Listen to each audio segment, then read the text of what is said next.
کے بارے میں مجھے پتہ چلا کہ ساتھی اس کے گھر کھانا نہیں کھاتے کہ حرام کمائی. وہ بہت ڈس ہارٹڈ ہے، نیا نیا تبلیغ میں آ رہا تھا. میرا آگے کہیں سفر تھا، جماعت میں جا رہے تھے، کراچی سے آگے جانا تھا. تو میں نے اسے فون کیا کہ میں آ رہا ہوں، میں کھانا تیرے گھر کھاؤں گا. تو وہ کہنے لگا میرے گھر؟ میں نے کہا ہاں تمہارے گھر. پھر کہنے لگا میرے گھر؟ میں نے کہا ہاں تمہارے گھر. کہا واقعی میرے گھر؟ میں نے کہا ہاں واقعی تمہارے گھر. کہا یہ تو میرا تو گھر تھا، کوئی نہیں کھانا کھاتا، کہتے حرام ہے. میں نے کہا میں اتنا بڑا مولوی نہیں ہوں، میرا گزارا ہو جائے گا.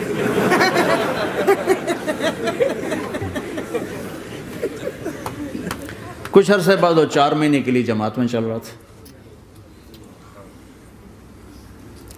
لوگوں کو محبت. میں رائمنڈ میں بیٹھا تھا، ایک شخص آ گیا. کہا جی وہ مبارک سینما لاہور میں تھا، اس کا مالک آ رہا تھا چند دنوں سے رائمنڈ. آج وہ کچھ گھر سے لے کر آیا تو ایک دی وہاں کسی رائمنڈ میں کسی کو پیش کی تو اس نے انکار کر دیا، میں نہیں کھاتا، آپ کی کمائی حرام ہے. تو بہت زیادہ شرمندہ ہو رہا. میں نے کہا اسے لے آؤ جلدی سے میرے پاس. وہ اس کو لے کر آئے تو میں نے کہا جی کیا نام ہے؟ کہا جی ہارون. کیا کرتے ہو؟ تو اس نے سر یوں کر رہا، وہ چھوٹا سا بزنس ہے. میں نے کہا کیا بزنس ہے؟ بہت چھوٹا موٹا بزنس ہے. میں نے کہا بھائی بتاؤ تو صحیح. کہ سینما ہے سینما ہے. میں نے کہا کون سا سینما؟ مبارک سینما. مبارک. میں نے کہا مبارک؟ ہاں وہ جس میں شمع پروانہ میں نے دیکھی تھی وہ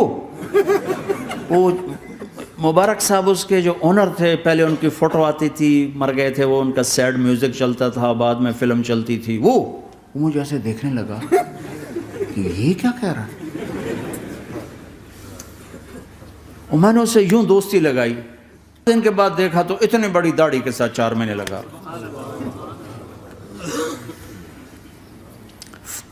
لوگ فتوے دینے میں بڑی جلدی کرتے، بدگمان بڑی جلدی ہوتی.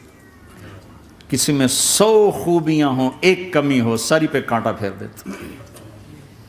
میں اپنے ڈیرے میں تھا، ایک انجینئر پڑھا لکھا بڑا آ گیا. تم تبلیغ والے منافق ہو، تم تبلیغ والے جو ہے اوپر سے کچھ ہو اندر سے کچھ ہو، یہ کرتے یہ کرتے یہ کرتے. شروع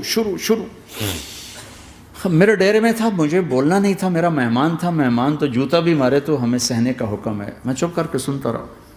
جب وہ سارا کچھ بول بیٹھا تو میں نے کہا بھائی صاحب اللہ تعالیٰ نے پرفیکشن نہیں مانگی، کاؤنٹنگ کہا ہے. کاؤنٹنگ کروں گا، 100 نمبر نہیں مانگے. کہا ہے میں کاؤنٹنگ کروں گا، اگر تمہارے 51 ہوئے تو باقی معاف کر دوں گا. تو جو گناہ عیب ثواب آپ بتا رہے ہیں، ممکن ہے اللہ معاف کر دے ان نیکیوں کی وجہ سے جو تبلیغ والے کر رہے ہیں. اور کسی کو برا کہنا یہ اپنے برا ہونے کی پہلی نشانی ہے. میرے نبی نے فرمایا کسی کے برا ہونے کے لیے یہی کافی ہے کہ دوسرے کو برا کہے. یہ میں اسے نہیں کہا، یہ ویسے آپ کو بتا رہا ہوں، اس کو یہ میں نے نہیں کہا، آپ سے عرض کر رہا ہوں کہ میرے نبی نے فرمایا کہ کسی کے برا ہونے کے لیے اتنا ہی کافی ہے کہ دوسروں کو برا سمجھو. میں نے کہا اللہ نے کاؤنٹنگ رکھی ہے، کاؤنٹنگ. اور میں نے کہا یہ جو حکومت پاکستان ہے یہ کوئی اتنی اچھی حکومت نہیں ہے، لیکن یہ بھی اپنے رعایا کے لیے اتنی رحم دل ہے کہ جو لڑکا 33 نمبر لے اس کو پاس کر دیتے ہیں. 67 نمبر نہیں لیے کوئی بھی نہیں کہتا کہ تو فیل ہے، سب کہتے تو پاس ہے، تو پاس ہے، تو پاس ہے. فیل ہونے کا تانا کوئی نہیں دے سکتا، پاس ہے. ٹھیک ہے. میں نے کہا اللہ اس حکومت پاکستان سے کروڑوں گنا زیادہ مہربان ہے. پتہ نہیں کون سی نیکی پہ مہربان اگر جاؤ، لیکن جو کہ مزاج بن گیا ہے تنقید. یہاں تک ایک کہنے لو جی دیکھو جی نور جہاں 27 رمضان مر گئی، شب قدر مر گئی. میں کہا اللہ تے کیس کرو ہن جا، اللہ تے مقدمہ کرو. بھائی نور جہاں 27 رمضان کو کیوں مر گئی؟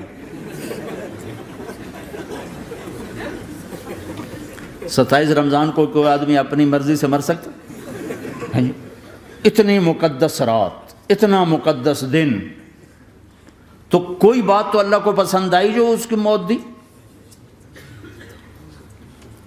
لیکن ہماری عادت بن گئی ہے کمیاں پکڑنا، ٹانٹنگ کرنا، چھلنی کر دینا سینہ. اپنے اب دھنی اپنی دھن، تجھے کیوں فکر ہے اے گل دلے صد چاک بلبل کی، تو اپنے پیرہن کے چاک تو پہلے رفو کر لے. کیوں اوروں کے عیب دیکھ دیکھ خود بھی اپنے غیظ و غضب میں اور اپنے حسد کا شکار اور کبھی بغض کا شکار؟ ارے اندھے بن جاؤ گا، مجھے کچھ نہیں نظر آتا، میں صرف خوبیاں دیکھوں گا، عیب نہیں دیکھوں گا۔ لوگوں کو قریب کرو، پیار کرو، محبت دو۔